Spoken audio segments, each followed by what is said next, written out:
Hello everyone. सो तीन companies पे आज हम फोकस करेंगे, दो केबल्स एंड वायर्स से, KEI industry and dynamic cables. Q1 के इनके रिजल्ट और कॉन कॉल दोनों को अच्छे से समझेंगे। डायनामिक केबल के स्टॉक में हमने करेक्शन भी देखा है रिजल्ट के बाद में, तो क्या कुछ नेगेटिव है, कंसर्न है, इसको भी अच्छे से देखेंगे।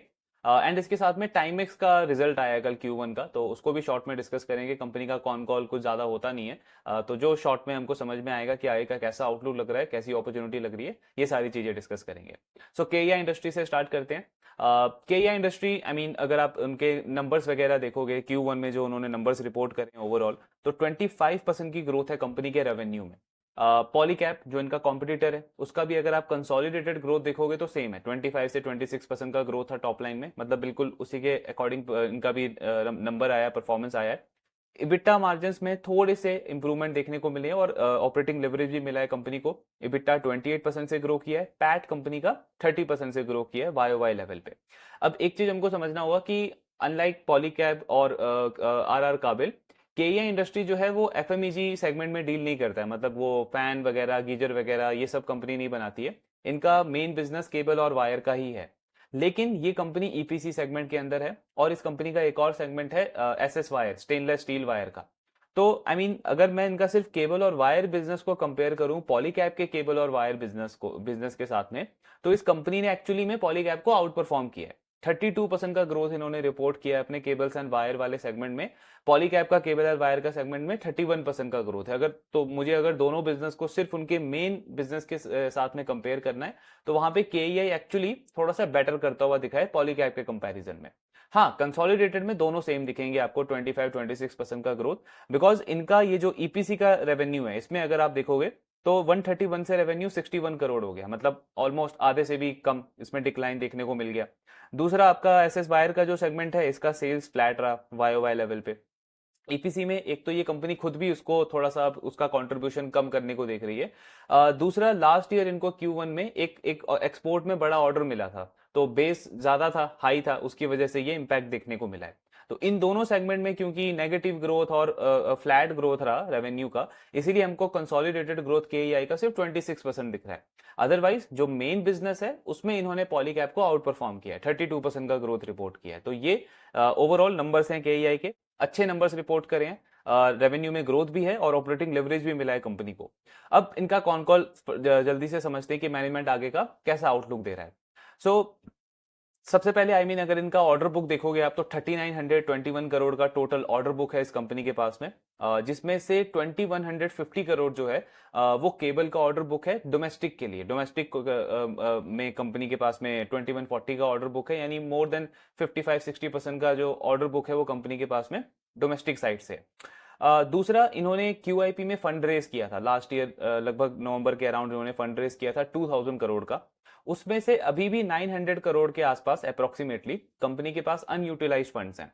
इसके अलावा अगर आप इनका इन्वेस्टमेंट और कैश वाला पार्ट देखोगे बैलेंस शीट में, तो काफी कैश इन्वेस्टमेंट अभी भी केईआई के पास में है। तो एक्चुअली इनका कॉन कॉल मैंने लाइव अटेंड भी किया था, और मेरा मेन कंसर्न ही यही था कि जब इंडस्ट्री में इतना डिमांड है, हर एक प्लेयर कैपेक्स कर रहा है, जो आउटसाइडर्स हैं वो भी इस इंडस्ट्री के अंदर एंटर कर रहे हैं, तो कंपनी क्यों इतना कैश लेके बैठी है बैलेंस शीट पे। सो इन्होंने इसको अच्छे से एक्सप्लेन किया कि इनका क्या प्लान है। जैसे आप देखोगे इस साल Q1 में ऑलरेडी इन्होंने 410 करोड़ का कैपेक्स कर दिया है, तो कंपनी कॉन्स्टेंटली फोकस कर रही है कैपेक्स पे, इन्वेस्टमेंट पे। दूसरा, इनकी जो सानंद का जो प्लांट था, जो 2-3 साल से हम सुन रहे हैं कि केआई का सानंद का प्लांट आएगा, सानंद का प्लांट आएगा, सो वो फाइनली अब इनका Q2 में सितंबर में ऑपरेशनलाइज हो जाएगा, कमर्शियलाइज हो जाएगा। लेकिन ऑफकोर्स उसका जो मेन रेवेन्यू में कंट्रीब्यूशन है वो हमको Q3 ऑनवर्ड्स देखने को मिलेगा, मंथ ऑन मंथ उसका यूटिलाइजेशन बढ़ेगा। अब वो सानंद वाले प्लांट पे कंपनी अभी तक 880 करोड़ जो है इन्वेस्ट कर चुकी है अभी तक, और अभी 600 से 700 करोड़ कंपनी और इन्वेस्ट करेगी उसमें नेक्स्ट 9 मंथ्स के अंदर। फिर FY27 का जो फर्स्ट हाफ होगा उसमें कंपनी 300 से 400 करोड़ और इन्वेस्ट करेगी, तो टोटल जो कैपेक्स जाएगा सानंद वाले प्लांट के ऊपर वो 1900 से 2000 करोड़ जाएगा। यानी वो जो 900 करोड़ कंपनी का और स्पेंडिंग पड़ा है अभी भी कैश वगैरह, वो कंपनी यहाँ पे इन्वेस्ट करेगी। तो कैपेक्स अभी कंटिन्यू करेगी कंपनी, ऐसा नहीं है कि कैश रख के आई मीन बाद में देखेंगे कि कहाँ एग्जीक्यूट करना है, तो आगे का प्लान है इनके पास में। दूसरा, अब ये जो सानंद का जो प्लांट है, टोटल इसमें अगर आप देखोगे तो 2000 करोड़ के आसपास कैपेक्स हो रहा है। सो ऑप्टिमम यूटिलाइजेशन पे ये प्लांट इस बिजनेस के लिए 6000 करोड़ का रेवेन्यू जनरेट कर सकता है। KEI का लास्ट ईयर का अगर आप रेवेन्यू देखोगे पूरे साल का तो 9700 करोड़ है और 6000 करोड़ की कैपेसिटी है इस सानंद वाले प्लांट की। यानी ऑलमोस्ट अगर आप देखो तो 60% कंपनी और ऐड कर रही है अपनी करंट रेवेन्यू पोटेंशियल का सिर्फ इस एक प्लांट से, सानंद के प्लांट से। लेकिन इसमें टाइम लगेगा, 3 से 3.5 साल का मैनेजमेंट बता रहा है हमको टाइम लगेगा ऑप्टिमम यूटिलाइजेशन तक पहुंचने में। तो ऐसा नहीं है कि मतलब इस साल प्लांट आ रहा है तो अगले साल सीधे 6000 करोड़ आ जाएगा, वो ग्रेजुअली आएगा। तो इसीलिए इन्होंने ग्रोथ का गाइडेंस भी बढ़ाया है। पहले ये कंपनी जो थी वो 16-17% का ग्रोथ का गाइडेंस देती थी, करती हालांकि अराउंड 18-20% थी। अभी इस साल का तो गाइडेंस इनका 18 से 19% है, क्योंकि अभी H1 में तो इनके पास ये सानंद की फैसिलिटी नहीं है और H2 में आएगी भी तो भी उसको टाइम लगेगा रैंप अप होने में, यूटिलाइजेशन इंप्रूव होने में। तो इस साल 18 से 19% का ग्रोथ गाइडेंस है। बट नेक्स्ट 2 से 3 ईयर्स के लिए या फिर मोटा मोटा 2029-30 तक के लिए मान लो कंपनी 20% प्लस के कैगर का ग्रोथ टारगेट कर रही है। तो एक तरीके से ग्रोथ गाइडेंस इन्होंने बढ़ाया है, बिकॉज अगर आप लास्ट ईयर तक का ग्रोथ गाइडेंस देखोगे तो ये 16-17% से ग्रो करते थे। तो ग्रोथ गाइडेंस इन्होंने भी बढ़ाया है, 20% प्लस का ग्रोथ कैगर ये टारगेट कर रहे हैं। दूसरा ये जो सानंद की फैसिलिटी है इसमें 4800 करोड़ का जो 6000 करोड़ में से 4800 करोड़ का जो रेवेन्यू है वो इनका इनका आएगा LT और HT केबल से, और जो बाकी का जो 1200 करोड़ है वो आपका आएगा EHV केबल से, एक्स्ट्रा हाई वोल्टेज केबल। लेकिन EHV केबल की जो कैपेसिटी है वो आपका FY27 में आएगा, फर्स्ट क्वार्टर ऑफ FY27 से उसका कैपेसिटी स्टार्ट होगा। दूसरा, EHV केबल का करंट मार्केट मैनेजमेंट का कहना है कि 3000 करोड़ का है और ये बहुत फास्ट पेस पे ग्रो कर रहा है, जो नेक्स्ट 2-3-4 ईयर्स के अंदर 6000 करोड़ तक चला जाएगा। तो उसमें कंपनी के पास में एक एडवांटेज होगा कि नेक्स्ट ईयर से फर्स्ट क्वार्टर से इनका उसकी कैपेसिटी आ जाएगी। देन मार्जिन्स पे अगर आप देखो तो इनका इस साल का गाइडेंस है कि 10.5 से 11% के रेंज में हम अपने EBITDA मार्जिन्स को रखेंगे, यानी लास्ट ईयर से थोड़ा सा इंप्रूवमेंट देखने को मिलेगा, बहुत ज्यादा नहीं लेकिन 50 बेसिस पॉइंट का इंप्रूवमेंट देखने को मिलेगा। बट उसके उसके उसके अगेंस्ट में एक पॉइंट ये आता है कि इस साल इनका अगर आप ऑर्डर बुक देखोगे तो केबल का ऑर्डर बुक ज्यादा है कंपनी के पास में, एंड इन जनरल इस इंडस्ट्री में केबल में मार्जिन्स कम होते हैं इन कंपैरिजन टू वायर्स। दूसरा, कंपनी का सानंद की फैसिलिटी आ रही है तो उससे भी मार्जिन्स पे इंपैक्ट हो सकता है। तो फिर कंपनी कैसे मार्जिन्स इंप्रूवमेंट एक्सपेक्ट कर रही है अपने बिजनेस में? तो मैनेजमेंट का कहना है कि पहला पॉइंट तो ये कि वायर में भी ग्रोथ अच्छी रहेगी, ऐसा नहीं कि केबल ग्रो करेगा तो वायर डी ग्रो करेगा। वायर में भी ग्रोथ अच्छी रहेगी तो वहां से मार्जिन्स को सपोर्ट मिलेगा। दूसरा, इनका कहना है कि हम जो EBITDA मार्जिन्स का गाइडेंस देते हैं उसमें अदर इनकम में हम जो फॉरेक्स फ्लक्चुएशन मैनेज करते हैं उसको भी इंक्लूड करते हैं, उससे जो गेन होता है हमको।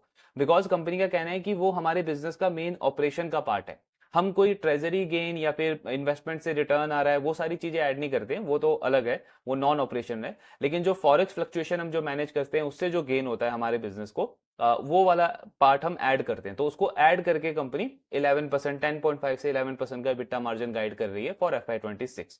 फिर जो इनकी नई फैसिलिटी आ रही है सानंद की, तो इसमें एक और एडवांटेज है कंपनी को, लॉजिस्टिक कॉस्ट इनका सेव होगा यहाँ से। बिकॉज जो इनके अभी नॉर्दर्न इंडिया में जो मैन्युफैक्चरिंग फैसिलिटी है वो पोर्ट्स वगैरह से ऑलमोस्ट 1400 किलोमीटर के डिस्टेंस पे है। लेकिन जो ये सानंद की फैसिलिटी है इससे जो मेजर पोर्ट्स हैं उनका डिफरेंस सिर्फ 300 से 350 किलोमीटर है। तो मैनेजमेंट कह रहा है कि कॉस्ट सेविंग बिल्कुल देखने को मिलेगी लॉजिस्टिक्स के अंदर, बट उसका क्वांटिटी कितना होगा, अमाउंट वाइज कितना होगा, ये अभी बताना थोड़ा डिफिकल्ट है। तो जैसे जैसे उसका यूटिलाइजेशन बढ़ेगा वहां पे भी कंपनी अच्छे से गाइड कर पाएगी। देन कंपनी का कहना है कि नेक्स्ट 2-3 ईयर्स के लिए अगर हमको 20% का ग्रोथ कंटिन्यू रखना है तो एनुअली 600 से 700 करोड़ 800 करोड़ के आसपास हमको कैपेक्स करना होगा, और यही हमारा अगले 2-3 साल के लिए प्लान है।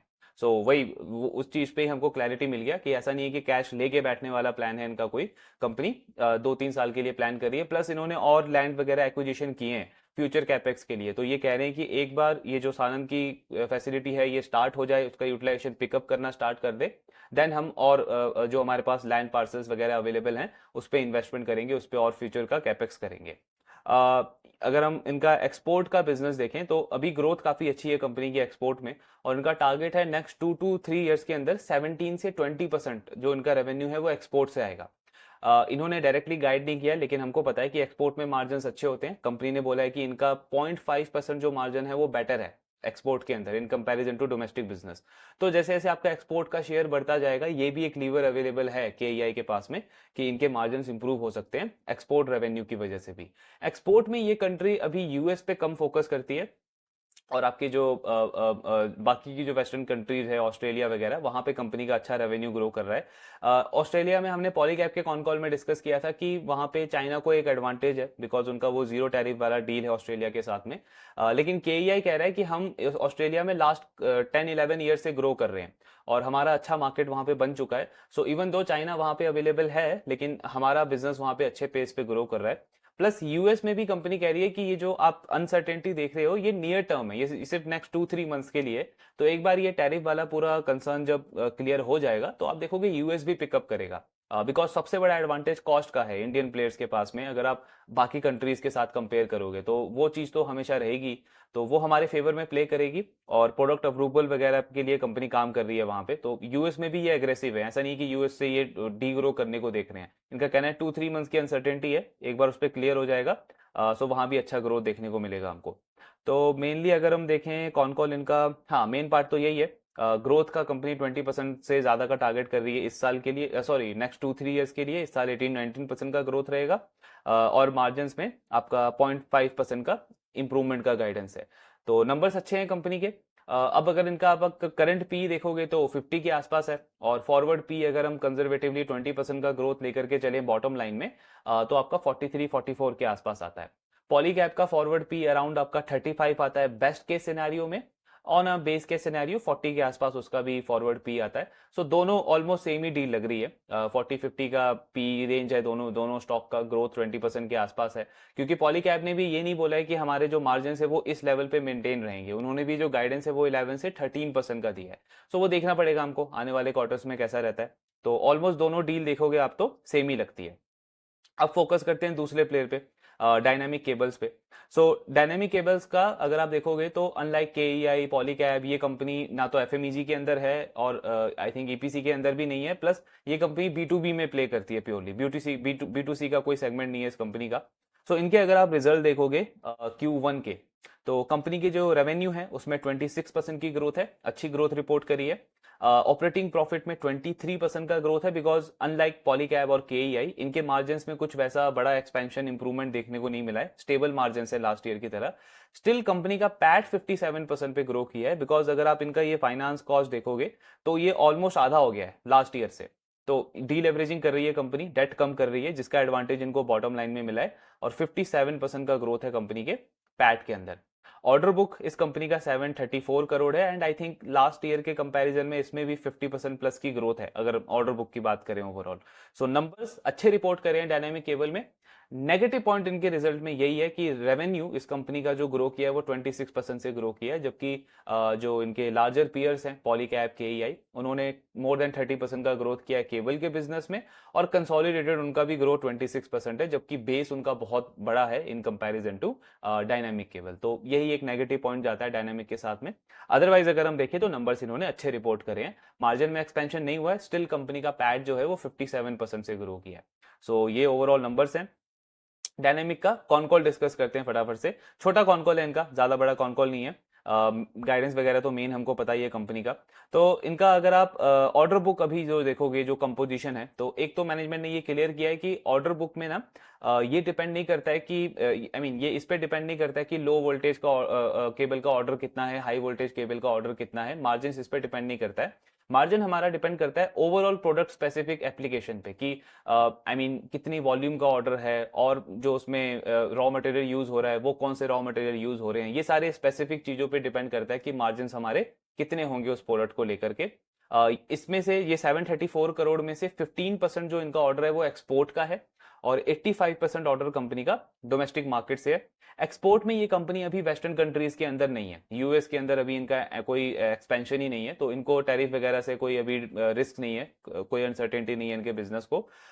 ये कंपनी एशिया और अफ्रीका के अंदर एक्सपोर्ट करती है और उसमें ग्रोथ काफी अच्छा आ रहा है कंपनी को। यूएस के अंदर अभी इनका प्रोडक्ट अप्रूवल का फेज चल रहा है, सो FY26 के एंड में या फिर FY27 के स्टार्टिंग में ये कंपनी एंटर करेगी यूएस के अंदर। तो अभी नियर फ्यूचर में प्लान नहीं है। मतलब जब ये कह रहे हैं कि टैरिफ वाला जब चीज पूरा क्लियर हो जाएगा तब हम एक अच्छी स्ट्रैटेजी के साथ वहां पे जा सकते हैं। हमको पता होगा कि अभी चीजें क्या चल रही है, जो अगर इंपोर्ट ड्यूटी है तो कितना है, किसको बेयर करना है, तो वो सारी स्ट्रैटेजी के साथ में फिर हम एंटर करेंगे। देन इनका भी नया प्लांट आ रहा है, मैन्युफैक्चरिंग फैसिलिटी आ रही है और ये H2 में आएगा। Second half of FY26। तो इन सेम की KEI वाला केस है इनका भी। ये कंपनी DC सोलर केबल की कैपेसिटी लेकर के आ रही है और इनका कहना है कि 6,000 से 7,000 करोड़ का अभी टोटल एड्रेसेबल मार्केट है ये सोलर केबल का, DC सोलर केबल का। KEI भी जो वो लेके आ रहा है अपना सानंद वाला प्लांट, उसमें वो सोलर केबल भी बनाएंगे। और उनका भी उन्होंने एग्जैक्ट एड्रेसेबल मार्केट नहीं बताया था, लेकिन उन्होंने ये बोला अपने कॉन कॉल में कि उसका ग्रोथ अच्छा है, बहुत फास्ट पेस पे वो इंडस्ट्री ग्रो कर रही है, वी ऑल नो।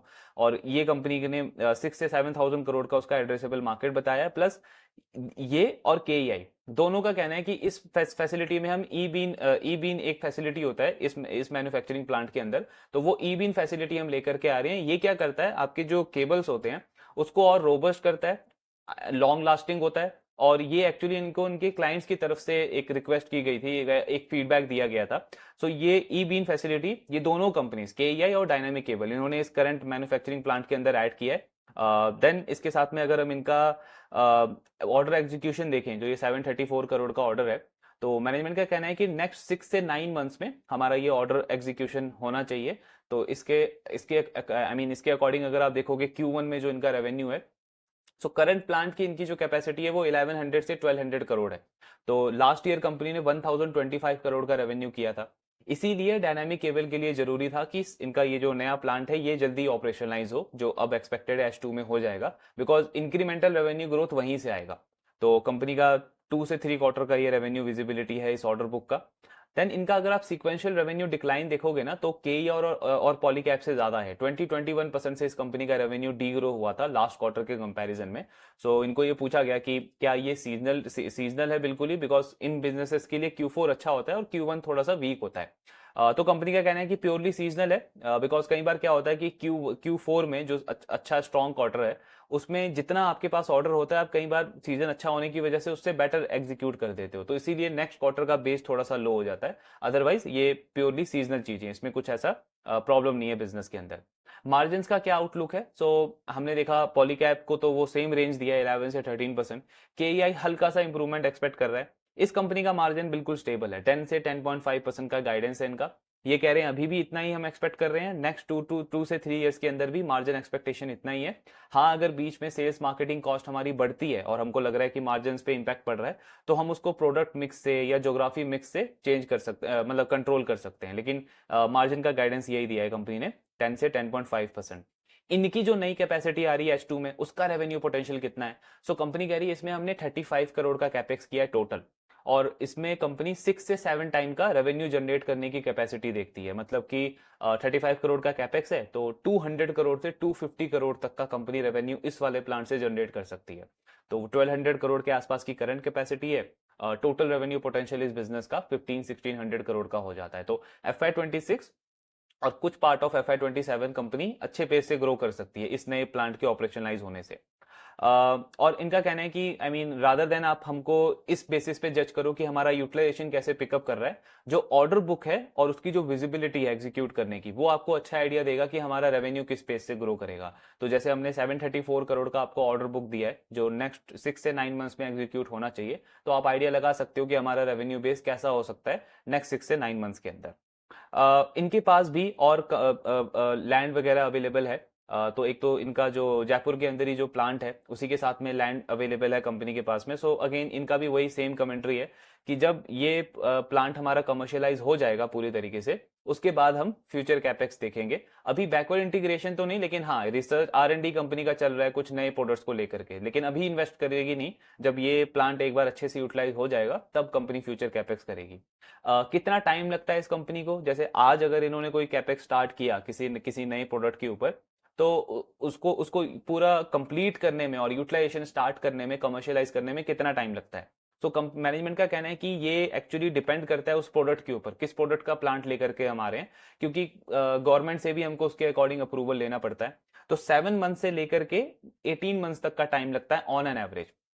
मतलब अगर आप कोई भी प्रोडक्ट लेकर के आ रहे हो तो मिनिमम 7 मंथ लगेगा और मैक्सिमम आपको 18 मंथ्स का टाइम लगेगा उस प्लांट को जीरो से लेकर के कमर्शियलाइज करने के टाइम में। तो अभी तो आई मीन ये तभी पता चलेगा हमको जब कंपनी प्रोडक्ट अनाउंस करेगी कि अगला कैपेक्स ये किस पर्टिकुलर प्रोडक्ट के लिए कर रहे हैं। बाकी कैपेक्स का प्लान इनका है, ठीक है। और तो अगर हम ग्रोथ की बात करें तो एक अच्छी चीज इन्होंने डेट के ऊपर बोली है। डेट ऑलमोस्ट, वैसे इनका लॉन्ग टर्म डेट अब ज्यादा बचा नहीं है, प्लस जो भी थोड़ा बहुत है वो कंपनी कह रही है कि इसको हम पूरी तरीके से क्लीन कर देंगे, सिर्फ वर्किंग कैपिटल ही हमारे बिजनेस में रहेगा और हमको जो भी आगे ग्रो करना है वो हम इंटरनल अक्रूवल से करेंगे। प्लस ये जो इनका नया प्लांट आएगा इसमें भी कंपनी को और कैपेक्स करना होगा, बिकॉज ये 35 करोड़ तो अभी फेज 1 में हुआ है, लेकिन उसमें भी कंपनी कह रही है वो भी हम इंटरनल अक्रूवल से करेंगे। तो डेट के लिए ये नहीं देख रहे हैं। आरओई तो वैसे ही काफी स्ट्रांग है इस कंपनी का, कैश फ्लो भी स्ट्रांग है, तो मतलब इक्विटी वगैरह डायल्यूट करने की इनको कोई नीड है नहीं उसकी। लास्टली अगर हम ग्रोथ की बात करें तो मैनेजमेंट का सेम जो पहले गाइडेंस था कि इंडस्ट्री से 1.5 टाइम्स का हम ग्रो टारगेट कर रहे हैं। सो मतलब इंडस्ट्री 14-15% पे ग्रो करने का एक्सपेक्टेशन है, ये कंपनी 22 से 25% का ग्रोथ देख रही है। पहले भी यही गाइडेंस था, उस सेम गाइडेंस को इन्होंने मेंटेन रखा है। एक और चीज जो केईआई के कॉन कॉल में हुई थी उसको भी अगर हम यहाँ पे कवर करें, सो उनको पूछा गया कि कंपटीशन इंटेंसिटी आपको किस तरीके की दिख रही है, बिकॉज ज्यादा सप्लाई बढ़ती जा रही है धीरे धीरे। तो उनकी मैनेजमेंट ने बोला कि एक्चुअली में अगर आप देखोगे तो लास्ट 10-15 ईयर से बहुत सारे छोटे छोटे मैन्युफैक्चरर्स जो हैं उन्होंने एंटर किया है इस इंडस्ट्री के अंदर। सो ऐसा नहीं है कि कंपटीशन लास्ट 10 ईयर्स में नहीं बढ़ा है, लास्ट 10 ईयर्स में भी बढ़ा है, उसके बाद भी हमने और बाकी प्लेयर्स ने अच्छे पेस पे ग्रो किया है, इंडस्ट्री ग्रो की है। और अभी इस चीज पे इतना ज्यादा डिस्कशन इसीलिए हो रहा है क्योंकि पहले वो छोटे प्लेयर्स थे, छोटे मैन्युफैक्चरर्स थे, अभी दो बड़े ग्रुप ने अनाउंस किया है, तो मार्केट थोड़ा सा एक तरीके से मतलब कंसर्न में आ गया था कि क्या होगा, कैसा ग्रोथ रहेगा। बट अब ग्रेजुअली मार्केट भी समझ चुका है इस चीज को कि एक तो इंडस्ट्री का पोटेंशियल बहुत बड़ा है, मतलब इंडस्ट्री आपकी 90,000 करोड़ से 2 लाख करोड़ तक जाने का एक्सपेक्टेशन है 2031-32 तक। तो 14-15% से तो आपकी इंडस्ट्री ग्रो करेगी। तो इंडस्ट्री में ही ग्रोथ पोटेंशियल बहुत है कि वो 2-3 और बड़े प्लेयर्स आ जाएंगे, उनको भी अच्छे से अब्जॉर्व कर सकती है। दूसरा पॉइंट है इसके साथ में कि वो जो नए प्लेयर्स आएंगे उनका 27-28 तक तो वो प्लांट ही स्टार्ट होगा, उसके बाद और फर्दर उनको 2-3 साल का टाइम लगेगा प्रोडक्ट अप्रूवल के लिए। तो अभी वो काफी लॉन्ग टर्म है और हमने लास्ट 10 ईयर से इतने सारे कंपटीशन के बीच में अपने मार्जिन को इंप्रूव किया है, ग्रोथ मेंटेन रखी है। सो ये दोनों कंपनीज अगर आप देखोगे और हर एक केबल वायर कंपनी जो है वो ये सेम चीज कह रहा है कि इंडस्ट्री का ग्रोथ पोटेंशियल है, प्लस हमारे पास में लीवर्स हैं, हम ग्रोथ वगैरह कंटिन्यू रखेंगे। सो कंपटीशन इंटेंसिटी से ज्यादा रिस्क इनको लगता नहीं है। बाकी अगर हम देखें तो हाँ, यही ओवरऑल कॉन कॉल है। डायनेमिक केबल का भी ग्रोथ गाइडेंस इन्होंने वही मेंटेन रखा है, मार्जिन भी वही 10 से 10.5% का। तो ऐसा ऐसा कुछ नेगेटिव नहीं है डायनेमिक केबल के रिजल्ट में। स्टॉक करेक्शन जो है वो मे बी नॉर्मल मार्केट जो वोलेटिलिटी होती है उसी की वजह से हम देख सकते हैं, अदरवाइज नंबर्स तो अच्छे हैं ही, आगे का आउटलुक भी इन्होंने अच्छा ही दिया है। जो गाइडेंस पहले ये टारगेट कर रहे थे वही सेम गाइडेंस ही एक्सपेक्ट कर रहे हैं। हाँ, नेगेटिव में हम वही चीज बोल सकते हैं कि आप अपने बड़े कॉम्पिटिटर से अंडर परफॉर्म कर गए थोड़ा सा, जबकि उनका बेस काफी बड़ा है। अदरवाइज अगर आप देखोगे तो बिजनेस ठीक चल रहा है, आगे का गाइडेंस भी अच्छा है इस कंपनी का। वैल्यूएशन वाइज ये स्टॉक थोड़ा सा कंफर्टेबल लगता है उन दोनों के कंपैरिजन में, बिकॉज करंट पी इसका आई थिंक 27-28 है, और फॉरवर्ड पी अगर हम लेके चलें कंजर्वेटिव एस्टिमेट तो भी इनका 20 से 25 का फॉरवर्ड पी बनता है। तो एक्चुअली में अगर आप इसका पैग रेशियो देखोगे तो वो बिलो 1 आता है। पॉलीकैब और केईआई उस कंपैरिजन में हायर वैल्यूएशन पे ट्रेड कर रहे हैं, तो पी रीरेटिंग का जो स्कोप है वो डायनामिक केबल के साथ में ज्यादा है। बट हाँ, आई मीन मे बी हमको वो इमीडिएटली या बहुत फास्ट पेस पे देखने को ना मिले, क्योंकि अगर आप देखोगे तो कंपटीशन ज्यादा हो गया ना, तीनों प्लेयर एक ही सेम रेट पे ग्रो कर रहे हैं, तीनों की परफॉर्मेंस ऑलमोस्ट इन लाइन है।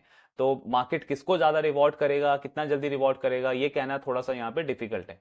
लेकिन डायनेमिक बिजनेस कर अच्छा रहा है, काफी टाइम से कंसिस्टेंसी अच्छा कर रहा है, स्टेबल परफॉर्मर है, तो हाँ स्कोप तो है। और मुझे सिर्फ इसीलिए एक्चुअली वो जो दो प्लेयर्स हैं बाकी के, पैरामाउंट और डेल्टन केबल, वो दोनों इसीलिए अच्छे लगते हैं क्योंकि वो आउट परफॉर्म करते हैं इंडस्ट्री को और बाकी प्लेयर्स को। तो वहां पे स्कोप और मार्जिन ऑफ सेफ्टी थोड़ी ज्यादा अच्छी नजर आती है। अभी उनके नंबर्स आए नहीं है, जब आएंगे उनको भी डिस्कस करेंगे। बट हाँ, डायनेमिक केबल भी एक अच्छा परफॉर्मर है, एंड इनफैक्ट अगर आप उनसे कंपेयर करोगे लार्जर पेयर से तो मार्जिन ऑफ सेफ्टी यहाँ ज्यादा है, क्योंकि आपका वैल्यूएशन कम है, ग्रोथ ऑलमोस्ट सेम लेवल का ये रिपोर्ट करके दे रहा है, आरओई कंपनी का काफी अच्छा है। तो ये सारे फैक्टर्स तो हैं। बाकी इसका ट्रैकिंग कंटिन्यू रखते हैं। एक अब छोटा डिस्कशन करेंगे हम टाइम एक्स के ऊपर। तो इसको हमने लास्ट क्वार्टर से ट्रैक करना स्टार्ट किया था, इथॉस का कॉम्पिटिटर बोल सकते हो आप। इथॉस हालांकि प्योरली लग्जरी के अंदर डील करता है, ये कंपनी आपका मास कैटेगरी, प्रीमियम और लग्जरी के अंदर डील करती है, इसका डाइवर्सिफिकेशन ज्यादा बड़ा है। Timex group of course we know, उनकी कंपनी है, 90s के अंदर इन्होंने एंटर किया था, स्टार्टिंग के 10 इयर्स टाइटन के साथ में इनका पार्टनरशिप था, जॉइंट वेंचर था। फिर लास्ट 10-15 ईयर से कंपनी ने खुद से ग्रो किया है, हिमाचल के अंदर इनका खुद का मैन्युफैक्चरिंग प्लांट भी है।